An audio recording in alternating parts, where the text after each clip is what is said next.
Welcome to another episode of the Work and Podcast. This is episode 26. You will correct me if I'm wrong. I'm most likely wrong. I am your host, Yasser, and I'm here joined by Carlos. Say what's up to the people. Hey, how you guys doing? So, Carlos actually joins me here on the Sunday right before Memorial Day. You got plans for later today? You trying to grill some hot dogs? I heard you coming in to the wild salsa music. I think you're already in that summer mood. I'm definitely coming in hot. I do have the meat in the fridge, ready to go. Word. All right. But not nothing crazy, you know. It's become a holiday where if everybody's not off, it kind of throws off the whole feng shui of like the weekend. Trash. Yeah. I finally got some seniority in my job, so now I got Sunday, Mondays off. Hey, so it's ideal. It's ideal for a weekend like this. Yeah. But I'm like, yo, I don't know who's around. We are here to elevate. Let's get it. We're all in this. And it's a win it. And it's been a little that's what I like to hear from all the peeps. Speaking of elevating and doing stuff, I'm always interested in when people in the realm, in my environment, are pursuing things or trying new creative pursuits or just like experimenting with things. I recognize that at some point on Instagram you had changed your handle to, I believe, is Stay Fluffed, man. Mm-hmm. Tell me something about that. Like, where is this coming from? It's definitely a play on words, but it's something that I was trying to move forward in. Yeah. I'm definitely advocating of the plus size male. Word. Stay Fluffed is actually a play off the Stay Puff Man from Ghostbusters. I had no idea. Okay. I definitely wasn't going to use Stay Puffed. Because the last thing I want to do is get what are you guys doing over there? I have not tried to pay anybody at all. Word. But yeah. They're like, cut the check, Carlos. Exactly. And I actually created a logo and everything. If you take a look at it, it's the name of the brand. Wait, you have it on the account? I believe it might be the first picture. I'll double check. If not, I'll re-upload it. Okay. And it's a silhouette of the Stay Puft Man. Can't really tell. Are you getting sued for that? Exactly. What? But yeah, I'm really trying to advocate towards plus size male. So yeah, that's interesting because I don't think many people realize, but certainly I don't because I'm not in that world. But I really don't see that much representation for plus size men. It's ridiculous almost. You know how hard it is for me to walk into H&M and try to buy a 3X t-shirt? I don't because exactly. I walk in and walk right back out. I was like, they didn't have it. It's bad because that t-shirt that costs you maybe $6-7, I got to go to Destination XL and get that same t-shirt for $17-18 for no apparent reason. Like it really doesn't cost that much more money to create something that's that much larger. Yeah. But they can always work it to make it seem like it costs more in order to make it. Now, why do you think that is? Do you think that's like an incentive to like, I don't know, get people to lose weight, or like is that like just ignoring a customer base? Like because there's probably money to be made. It's definitely a profitable business. Yeah. Like if H&M right now was to introduce 3 and 4X, H&M probably skyrocket in their stock. Yeah. It would be tremendous. Yeah. I've seen the cost to make these shirts, so there's no legitimate reason except for the fact that we got it and you need it. Yeah. So we know you're going to buy it, so why not? Like if you ever made like merch or just looked at like custom ink or something, you'll see like whatever the base price is for those shirts. So you're like, okay, like why are they way more expensive in other places? I don't think it makes any sense, but I do kind of like that. I feel like in recent years, you kind of see it on Instagram, but I think it's spreading more and more, is like this whole body positivity movement. People are becoming more comfortable in their own skin. Yeah. It's definitely a benefit to brands themselves, especially now seeing people who are way more comfortable than what they were. Like, there was a point in time where I wouldn't even wear shorts. Yeah. Or like, that's crazy because in the summer, that's a fire up there. Exactly. That's a scary thought. Yeah. But yeah, I'm wearing shorts right now. Like peep the little palm trees. Exactly. I don't know if you can see I got the little cuff. Yeah. Come just like that too. Word. So now I'm looking into. I do a lot of customization on my own clothes. So I'll go to Old Navy. I noticed there's somebody out there. I want to thank that person. There's somebody out there who's returning like size 44, 46, and 42 pairs of pants to Old Navy. Oh, and the longer that they sit there, the lower they have to go. Like the other day, because at that point they just want to get rid of it. Right? The other day I went. These pants were originally $30. They had been sitting there, technically speaking, for like 3 years. Yeah. Jeez. It took the cashier about 5.5 minutes to figure out where the SKU number was in the system. These pants came up to $3. Dang. So whoever is returning these, please continue to return these. So if you keep losing weight, just keep bringing back that new stuff. I need that. I'll keep taking that. So I alter all my stuff because there's no reason for me to, like, I wear between a 42 and like a 44 the vast majority of the time. Yeah. Brands have a really weird sizing chart. So they think that if you wear a 44 pant, your leg opening is 20 inches. Now, most people don't fathom like what 20 inches looks like as a leg opening. The average pant for a person who wears like a 32, 34 pant, the leg opening is 7 inches. Across. Wow. Mine would be 10 inches. Yeah. Which would be the 20. Yeah.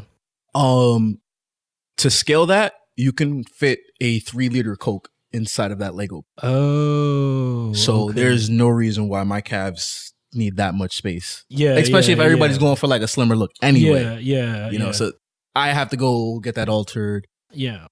Lately I've been looking into maybe even doing my own shirts. Like, oh, that would be cool. Like, yeah, because I was gonna say, I was like, so like, I know we talked off camera about like kind of like what your plans are, and so I guess for now you're more like creating awareness for it. Like, do you see, like anywhere where you can see yourself taking this, or like maybe like you're just like producing videos, and then maybe that might lead to talking to companies, or like maybe doing your own line? Ideally, I just want to help the people who don't have, you know, the same outlet that I do. The people who are kind of scared to, you know, venture into the fashion part of, you know, being a male and being larger. Like, there's a lot of people who I see that just, I hate saying, they just look hit.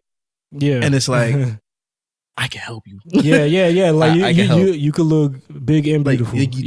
You can do it all. You don't have to just be big and just. And I will say, Carlos is probably one of the most fashionable people I know. So, just like seeing him, like if you see him pretty much anywhere, he's looking fly in some sense. So, it is possible. So, like if you're seeing him and maybe you don't have any faith in yourself or something, like, and I've seen like other people too, like there's this movement, is like dance movement called Light Feet, and like their CEO or something is like called Crybaby Cozy, and he's like, he reminds me a lot of you, but like he's always wearing like some fly shit, and it's like you don't even like think about like his size at that point. It's just like, oh, like he's expressing himself through his clothing, and that's all anybody wants to do, really. Exactly. Like we all want the same thing. We all want to be loved. We want to be accepted the way we are, and yeah, I think that's cool. And so if you want to follow Stay Fluff Man's movements, check him out on Instagram. I don't know if you have any other handles, but if there's anything, for now, if there's anything pending, I'll put in the link in the description. Go check it out. So, Carlos, I had you on here. Actually, let me. Oh, okay. Look, see, we have 10 minutes left. Yeah, that was quick. yeah. So, I actually brought you on here because, like, obviously, I'm testing this new format. One of the other people I had on this was Jose. Like, I kind of have like as a guinea pig for like ideas. Like, I just bounce shit off of him, and he's always down. So he's I'm like the ideal guy to go to. I'm not even front. He's the ideal guy to go to. I'm like, he's always down. I'm like, yo, let's go. Yo, I swear that shit gives me mad energy. But I brought you on here because I just think overall, I told you like on DMs, like I think your mind is unique, and I think you have something to offer this world, and I think it's cool that your mind took you in that direction of creating more awareness for plus size men. But I just kind of want to like just randomly, like, I know you have like deep background in like music and sports, and I think you have a database that needs to be shared. It's so funny when we used to talk about the fact that I knew everything about nothing. Like, everything about nothing. So I recall back to like one of the early episodes where I actually used an app to just generate random questions, and I think this would be a good moment to just kind of like see like your first take response to like various different things. So, like for context, like I don't know the question either, so what I'm gonna do is I'll generate a random question, I'll read it out, and then just kind of get like your quick reaction to it. Gotcha. So we're just gonna bounce these off until like we have no more time left. So what I'm gonna do is, this is not the question. I'm just gonna swipe. Oh, when was the last time you cried? Jeez, I didn't want this to like get wow, that was quick. Like, that was quick. Not gonna front. Spoiler alert. While I was watching Endgame. Oh, word. Yo, that moment where Peter was talking to Tony Stark. Yeah. I shed a single tear. I had to. Yeah. There was no way I couldn't. Like it hurt so bad. It's a powerful moment. It's like, a powerful moment. So bad. I cried a couple times during that movie. That movie, like, that movie was definitely something that if you cried on it, like we not going to judge you on that. Yeah, like I was yelling at the screen. I was like, let's go. When I saw like, you know, there's a point in the movie where everybody like comes in and assembles, and I'm just like, yo. Nah, I think everybody and their moms was there. The first, like when the waterworks first started, like I felt it. Yeah, it's like when you heard Sam in Cap's ear. Yeah, talk about on your left. I was like, no, he's back. I was gassed. Oh my god. Nah, but yeah, I think that was the last time that. I cried. We didn't keep it too sad. I think that might be the last time I cried too. Yeah. So I think it works out that. We didn't get too somber on this podcast. So I'm going to switch questions real quick. And how did a small decision change your life? Ooh. I'm trying to think like what? A couple years ago, yeah. I was driving to work. Yeah. This was I want to say like 2 years ago. I was driving to work at about 3 a.m. I had the choice to whether take public transportation to get to work or drive. I chose to drive. There was a drunk driver on the road, sitting in the median. She hit my car, turned me around into a divider. Wait, how long ago was this? This was 2017. Oh wow! Yeah. Oh shit! She destroyed the car. The car's totaled. I have 2 herniated disc and 2 bulging discs because of the accident. Yikes! So till this day, yeah, like, you're I'm going to physical if I would have just right taken now, the bus, yeah, exactly, yeah. Or if she wouldn't have been on the road, but either or, if she would have been drunk, exactly, being a drunk asshole. Mind you, she dipped after that. Yeah, she had already hit somebody. That's why she was in the median. Just wild reckless. Then she dipped, but the first person that she hit, followed her after she hit me. Oh, so we were able to, they were able to get the police report filed correctly and all that stuff. But wow. Okay, next question.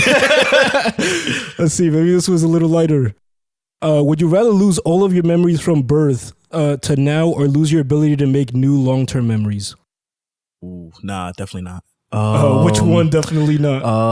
I'd rather lose making long-term memories. Well, you know what? You'd rather lose your future memories. You know what? That's a real difficult question because it is. It's called deep. Yeah, like that's a difficult because I have a son. So if I lose definitely that, don't want to. I don't want to lose that. But then at the same time, I'm gonna be making memories with him. Like, there's still a lot of life left to live. Damn, that's hard. And actually, speaking of life left to live, your birthday's coming up pretty soon, right? Yes. Yeah. So you'll find out about it like several months from now when this episode is posted. But happy birthday, Carlos! Thank you, July. But so you'd rather. So you're not sure which one? Yeah, that's hard. Rough, right?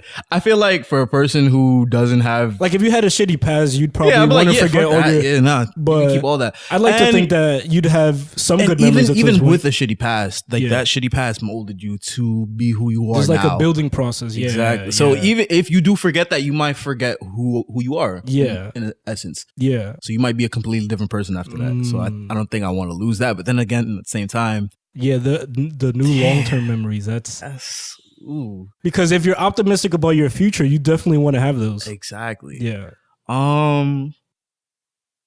Fortunately, this is a hypothetical. Hypothetically, I think hypothetically, I'd lose the old ones.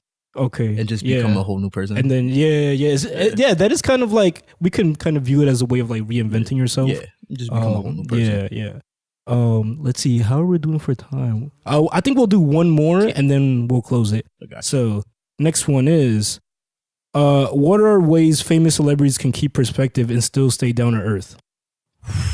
Because I know some of them are like at the top of their chair and like they just can't relate to anybody. But I feel like, you know who I feel does a pretty good job of that, even though he's like really huge. I think The Rock, because I feel like he's always giving back.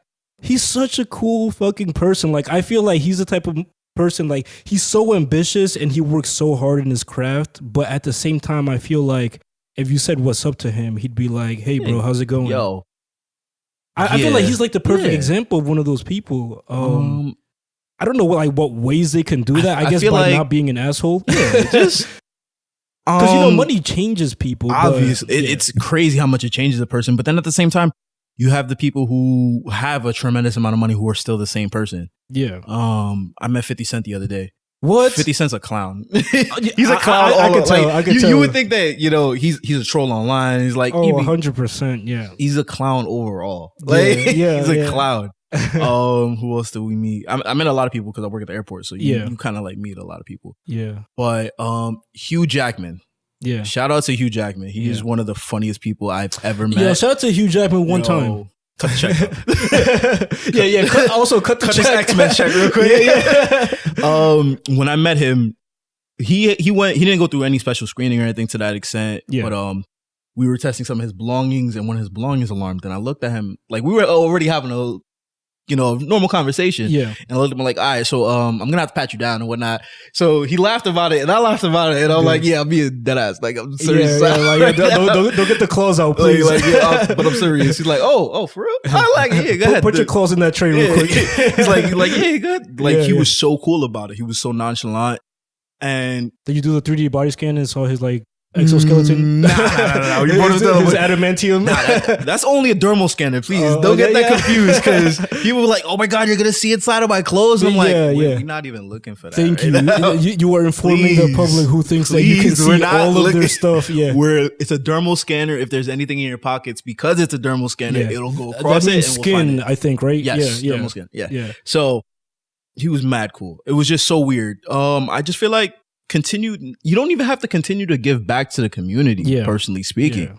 But if you could continue to be there for the community, if you could sit here and represent the community. That reminds me of Nipsey Hussle. Rest in peace, Nipsey. Definitely. That's a person who he's in the community. For all intents and purposes, like, his career was set on a trajectory to skyrocket. Yes. It was on such an upswing. It's scary. And still being part of his community. Like, when it's so easy to leave it because obviously there's dangerous shit that can happen. Yeah, of course. It's kind of like they don't want to see you succeed, but he's like, no, I'm going to be in there. Unfortunately, he passed, but I think his legacy is like that you can. His legacy is definitely going to live on in a lot of people and a lot of people's perspective in life. Yeah. That's all I feel is, if you can continue to sit here, and you don't have to continually support the community, but if you could continue to still be there for the community. Yeah. Outreach programs, all that. Like, just be that person. Yeah. The person that you were prior to that, as long as you weren't one of those people, as long as you weren't an asshole prior to that, just continue to be that person. Yeah, 100%. I agree. And so with that, we're actually going to wrap this episode up. So thank you, Carlos, for joining me on this episode. It's been a pleasure. You're welcome to come back anytime. And usually the way we end it here is, I keep forgetting the saying. Eventually, I'm going to remember it, but it's kind of like a way that I like to close it. I'll probably explain it on a future episode, but it's divided we're awesome, together we're more awesome. Link and build is the motto. We will see you guys on the next one. Peace. All right.